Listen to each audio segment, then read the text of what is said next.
O programa de televisão Shattered, Do You Know My Voice? Investiga um crime da vida real que foi incrivelmente intrigante. No início, mesmo os envolvidos no caso não conseguiam acreditar no que estavam a descobrir. Mas, à medida que foram surgindo mais e mais provas, a verdade chocante tornou-se impossível de ignorar. O foco do episódio é o assassinato de James Appleton em 2017, e é uma história que vai muito além do crime em si, mergulhando em suas profundas consequências. A história de Grant Harding é perturbadora e chocante, marcada por um passado conturbado na polícia. Apesar de ter enfrentado problemas nos seus empregos anteriores e de ter sido obrigado a abandonar alguns cargos devido à desonestidade nos seus relatórios, conseguiu voltar à força policial e acabou por se tornar chefe da polícia em Gateway, Arkansas.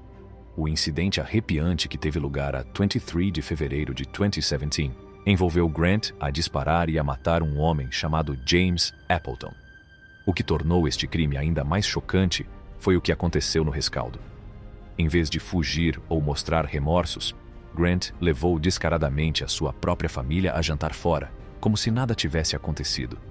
No entanto, o destino interveio quando se depararam com um bloqueio de estrada e os detetives decidiram interrogar Grant sobre o incidente. As circunstâncias que rodearam o tiroteio e o seu comportamento posterior suscitaram sérias preocupações e deram origem a uma investigação completa sobre o incidente. A revelação do passado conturbado de Grant na aplicação da lei acrescentou outra camada de complexidade ao caso, levantou questões sobre os processos de contratação e de verificação de poderes nas agências de aplicação da lei, e sobre a forma como alguém com um historial de desonestidade e má conduta poderia chegar a uma posição tão proeminente como a de chefe da polícia. O incidente não só levantou questões sobre as ações de Grant, como também chamou a atenção para potenciais problemas sistêmicos no departamento de polícia. Exigiu uma reavaliação das práticas de contratação, formação e supervisão para garantir que não sejam confiadas posições de autoridade a indivíduos com passados questionáveis ou lapsos éticos. A investigação do tiroteio que envolveu Grant Harding sofreu uma reviravolta crítica quando os detetives realizaram um teste de resíduos de pólvora, um procedimento utilizado para determinar se alguém tinha disparado uma arma recentemente. Este passo foi vital para a recolha de provas e para a possível ligação de Grant ao local do crime. Durante a investigação, houve um momento inesperado e algo peculiar em que os detetives tiveram uma conversa casual com Grant. Esta conversa casual aumentou a complexidade do caso, uma vez que permitiu vislumbrar o comportamento e a mentalidade de Grant após o tiroteio. Os detetives têm de analisar cuidadosamente esta interação para perceber se revela alguma informação crucial sobre o seu estado de espírito ou possíveis motivos. A complexidade da situação é ainda agravada pelo historial conturbado de Grant na aplicação da lei. Os seus problemas passados e a sua desonestidade em empregos anteriores levantam questões sobre a sua credibilidade e capacidade para ocupar uma posição tão proeminente como a de chefe da polícia em Gateway, Arkansas. Esta história pode também influenciar a percepção das suas ações no dia do tiroteio e a subsequente decisão de levar a família a jantar fora, deixando os investigadores a explorar quaisquer potenciais ligações entre o seu comportamento passado e presente. A estranha decisão de sair para jantar depois de ter cometido um ato tão violento deixou os investigadores e a comunidade perplexos. Trata-se de uma resposta invulgar e insensível que exige um exame minucioso para compreender a mentalidade e as ações de Grant naquele momento. Dada a complexidade do caso, os detetives estão, sem dúvida, a trabalhar incansavelmente para reunir todas as informações e provas disponíveis. Os detetives Chamberlain e Cordero encontram-se numa situação desafiante e frustrante quando tentam interrogar um homem chamado Harding sobre um crime. No entanto, os seus esforços para extrair informações dele deparam-se com o silêncio, uma vez que Harding se recusa firmemente a proferir uma única palavra, reconhecendo a necessidade de criar um sentido de urgência e ansiedade em Harding. Os detetives decidem estrategicamente sair momentaneamente da sala. A esperança é que esta breve ausência faça com que Harding fique apreensivo com o que os detetives possam saber, levando-o a reconsiderar a sua decisão de permanecer em silêncio. Quando regressa, o detetive Cordero adopta uma abordagem mais empática, tentando acalmar Harding e explicar as razões do seu interrogatório.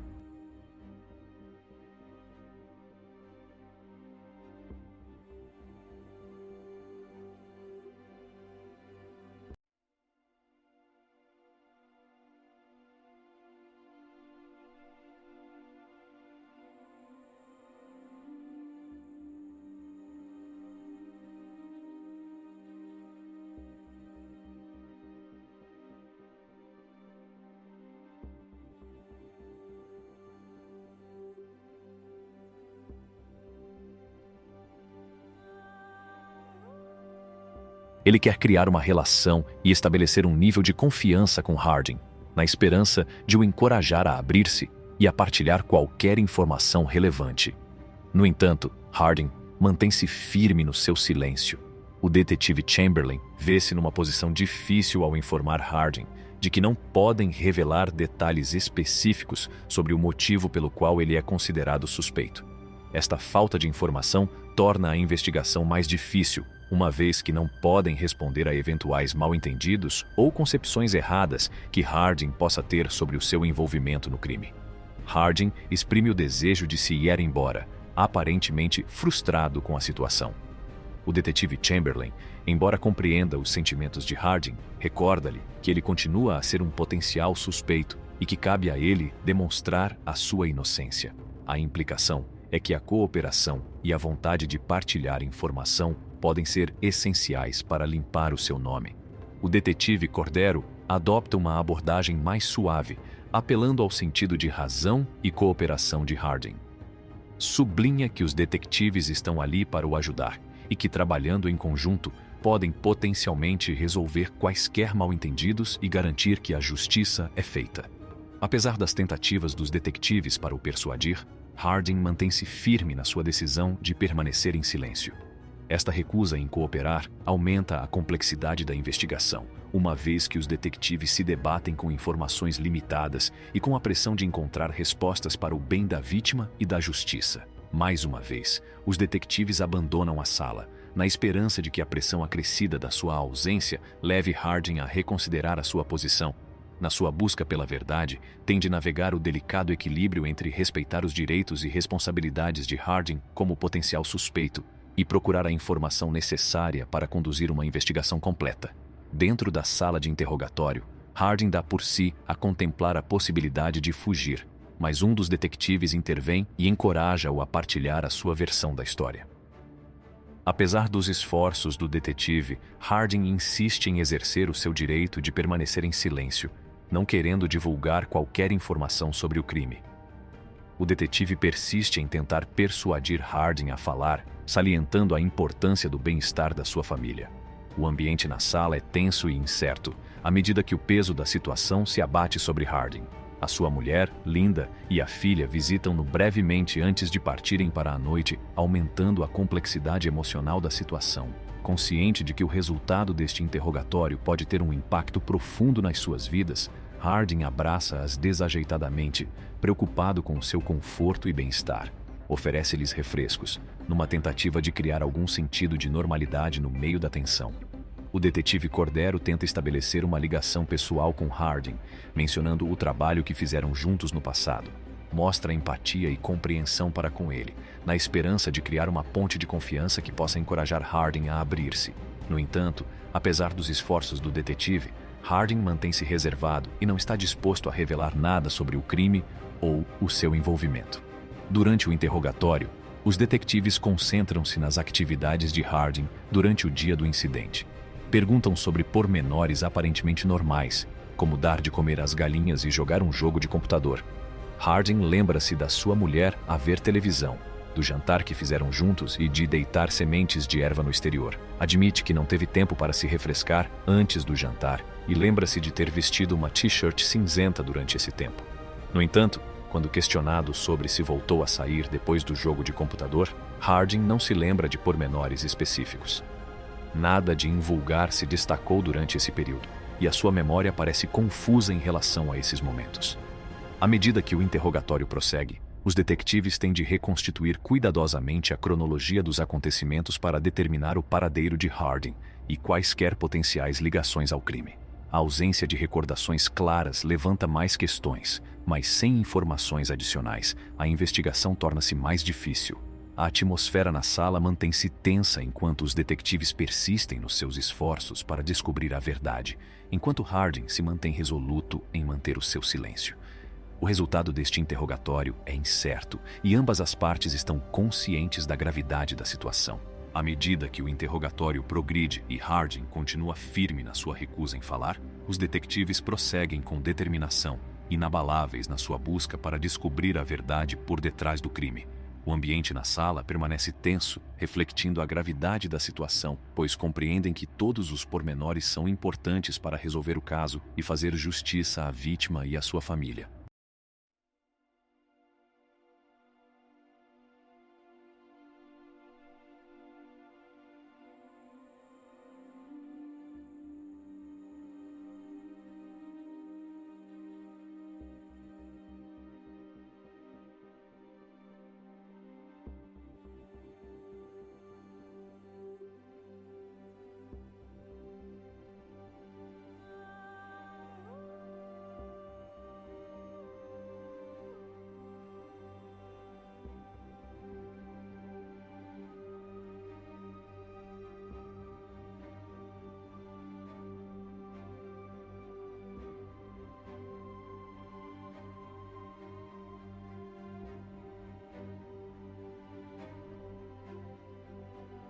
Apesar dos desafios e da tensão emocional evidente nas interações de Harding com a sua própria família, os detetives mantêm-se concentrados no seu dever de procurar a verdade.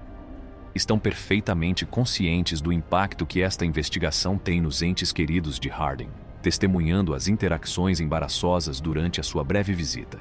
Enquanto consideram as implicações para a sua família, a sua principal prioridade é encontrar as respostas de que necessitam para encerrar o caso para a família da vítima e garantir que a justiça prevaleça. No rescaldo do crime, graças aos depoimentos de testemunhas, o nome de Grant Harding rapidamente surgiu como o agressor. Esta revelação surpreendeu muitos na comunidade, uma vez que Harding era uma pessoa conhecida e respeitada, especialmente devido à sua carreira anterior como agente da autoridade. A noção de que alguém com tais antecedentes pudesse estar envolvido num crime tão hediondo era difícil de compreender. Os depoimentos das testemunhas revelaram-se uma prova crucial contra Grant, uma vez que forneceram informações valiosas que o ligavam ao local do crime. Além disso, mesmo a confissão da sua própria mulher, de que acreditava que ele estava a trabalhar no quintal na altura do ataque, não constituiu um álibi forte para provar a sua inocência. À medida que a investigação se desenrolava, as provas pareciam acumular-se contra Grant Harding, deixando-o com opções limitadas. Consequentemente, em 16 de outubro de 2017, o antigo agente da autoridade de 48 anos decidiu declarar-se culpado de homicídio em primeiro grau. Esta confissão marcou um ponto de viragem significativo no caso, uma vez que Grant optou por não revelar o motivo que o levou a cometer um ato tão brutal. A falta de um motivo revelado deixou as pessoas intrigadas e à procura de respostas sobre o motivo que levaria Grant a cometer um crime tão trágico e sem sentido. Surgiram algumas especulações, com alguns a acreditarem que Grant e James Appleton se poderiam ter cruzado durante os respectivos trabalhos, o que poderia ter contribuído para o incidente violento. No entanto, sem um motivo explícito do próprio Grant, as razões exatas por detrás do crime permanecem envoltas em incerteza. A tragédia da situação não reside apenas na perda de vidas, mas também nas perguntas sem resposta que persistem, deixando a comunidade e os entes queridos da vítima a braços com as consequências deste ato de violência sem sentido. O caso de Grant Harding serve para recordar que mesmo indivíduos com antecedentes respeitados e vidas aparentemente estáveis podem ser capazes de cometer actos impensáveis. Sublinha a importância de efetuar investigações exaustivas e de seguir as provas para onde quer que elas conduzam, independentemente da reputação passada ou da posição social de uma pessoa. Embora a confissão de culpa traga alguma medida de encerramento AOS, procedimentos legais, pouco faz para aliviar a dor e a confusão causadas pelo crime. O impacto de uma tragédia como esta perdura muito tempo após o veredito, recordando à sociedade a necessidade de continuar a envidar esforços para prevenir a violência e compreender as complexidades do comportamento humano. James Appleton, um homem bondoso e atencioso, viveu uma vida plena com uma carreira de sucesso e um historial de emprego estável. Nascido a 14 de novembro de 1957, em Merriam, no Kansas, dedicou mais de 27 anos da sua vida a trabalhar na Emerson Electric, onde foi supervisor antes de passar a carpinteiro durante 12 anos. Na década de 2010, mudou-se para o Arkansas depois de assegurar um cargo na Gateway Rural Water Authority, estabelecendo um lar na comunidade. Tragicamente, em 23 de fevereiro de 2017, a vida de James Appleton teve um fim súbito e violento. com 59 anos de idade, estava sentado na sua carrinha a conversar com o cunhado ao telefone. Inesperadamente, um carro parou ao seu lado e, sem aviso prévio, o ocupante desse veículo abriu fogo, disparando contra James através das janelas dos respectivos veículos. O agressor fugiu rapidamente do local. O ataque brutal teve um impacto devastador em James. Apesar da resposta rápida dos socorristas e dos seus melhores esforços para o salvar, ele sucumbiu a um único ferimento de bala no rosto. A natureza chocante e sem sentido da sua morte enviou ondas de choque através da comunidade, deixando a família, amigos e colegas em luto e incredulidade. A perda da vida de James Appleton deu início a investigações imediatas para encontrar o seu assassino.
As autoridades policiais trabalharam incansavelmente para recolher provas, entrevistar testemunhas e reconstituir os acontecimentos que levaram ao trágico incidente.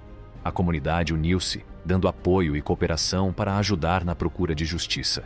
A natureza súbita e violenta da morte de James realçou a necessidade de investigações rápidas e exaustivas para que os responsáveis respondam pelos seus actos.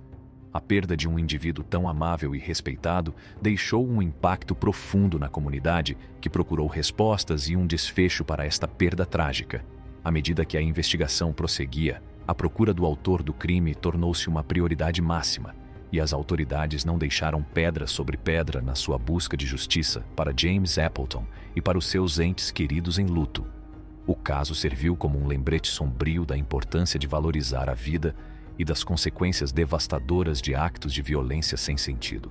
A ida de Grant Harding a tribunal marcou um momento crucial de responsabilização pelos crimes hediondos que cometeu. Quando se apresentou perante o juiz, houve um vislumbre de esperança de que ele pudesse mostrar alguma aparência de remorso ou empatia para com a família da vítima. No entanto, essa esperança rapidamente se evaporou quando tudo o que saiu da sua boca foi um débil e inadequado. Não sei como o dizer, mas peço desculpa. As suas palavras pareciam vazias e não refletiam a magnitude da dor e da devastação que tinha causado aos entes queridos da vítima e à comunidade em geral. O juiz, empenhado em garantir um processo justo e equitativo, prosseguiu com a fase da sentença.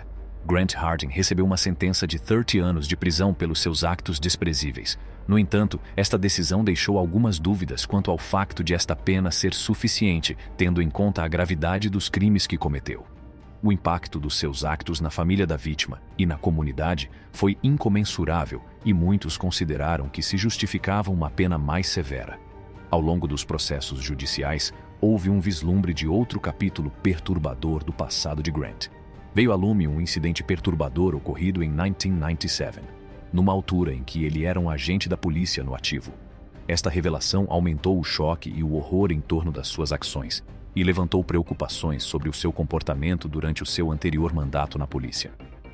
A decisão do tribunal e as revelações perturbadoras sobre o passado de Grant sublinharam as complexidades do sistema de justiça criminal e os desafios para encontrar um equilíbrio adequado entre responsabilidade e reabilitação. O tribunal deve ponderar a gravidade dos crimes cometidos, o potencial de remorso e reabilitação e a necessidade de proteger a sociedade de danos futuros. Os procedimentos do tribunal lançaram luz sobre outro capítulo profundamente perturbador do passado de Grant Harding, um incidente horrível que ocorreu em 1997, quando ele ainda era um agente da polícia no ativo. Durante esse período, ele agrediu sexualmente uma professora da escola primária, deixando-a traumatizada e com cicatrizes para o resto da vida. Os pormenores da agressão foram arrepiantes e demonstraram a dimensão do seu comportamento predatório. No dia da agressão, Grant entrou na sala de professores com uma arma, escondida com um gorro e óculos de sol, assegurando-se de que não ficaria qualquer vestígio da sua identidade. A sua meticulosidade em evitar tocar em quaisquer superfícies levantou suspeitas de que poderia ter tido conhecimento prévio das investigações policiais ou de que tinha sido submetido a algum tipo de treino para evitar ser detectado. Apesar dos seus esforços para ocultar a sua identidade, o poder das provas forenses acabou por o apanhar. Provas de ADN ligaram-no ao crime, levando à sua eventual detenção e acusação pelo ato horrível que cometeu contra a professora. Em fevereiro de 2019, Grant declarou-se culpado de 2 acusações de violação, enfrentando finalmente a responsabilidade pelo impacto devastador que teve na vida da vítima. As acusações adicionais de violação resultaram num aumento significativo da sua sentença. O tribunal reconheceu a gravidade das suas ações e o trauma duradouro infligido à vítima, levando a uma pena adicional de 50 anos, para além da sua pena original de 30 anos. Como resultado, o seu tempo total atrás das grades é de uns impressionantes 80 anos.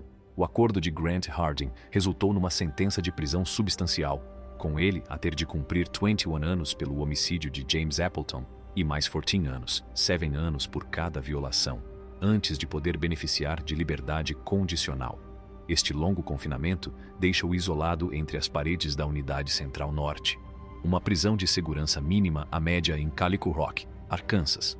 A perspectiva de liberdade para Grant parece distante, uma vez que enfrenta décadas de encarceramento pelos seus crimes atrozes. O impacto das ações de Grant nas suas vítimas e respectivas famílias não pode ser exagerado.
As vidas das pessoas afetadas foram irreparavelmente destruídas e as feridas que ele infligiu podem nunca sarar completamente. A perda de James Appleton e o trauma duradouro sofrido pela professora da escola primária deixaram marcas profundas nos seus entes queridos e na comunidade em geral. Embora o veredito do tribunal tenha trazido algum sentido de justiça, serve como um lembrete doloroso de que não há soluções simples para reparar os danos profundos causados por crimes tão cruéis e sem sentido. As consequências de actos violentos repercutem-se muito para além das vítimas imediatas, estendendo-se às famílias, aos amigos e à sociedade em geral. O caminho para a cura e o encerramento da vida das pessoas afetadas por estas tragédias é muitas vezes longo e difícil. Além disso, este caso sublinha a necessidade de prestar um apoio sólido às vítimas e às suas famílias no seu percurso em direção à cura e à justiça. Recursos adequados, aconselhamento e redes comunitárias empáticas desempenham um papel vital para ajudar os sobreviventes a lidar com as consequências de tais acontecimentos traumáticos. Acha que é feita verdadeira justiça? Poderá confiar em qualquer agente da polícia a partir de agora? Acha que a mulher de Harding tem razão? Há mais algum aspecto deste caso que ainda esteja escondido? Deixe-nos saber as suas respostas na secção de comentários abaixo e partilhe este vídeo com seus amigos e familiares para os sensibilizar e subscreva o nosso canal para mais vídeos deste tipo. Até lá, cuidem das pessoas à vossa volta. Obrigado por assistir.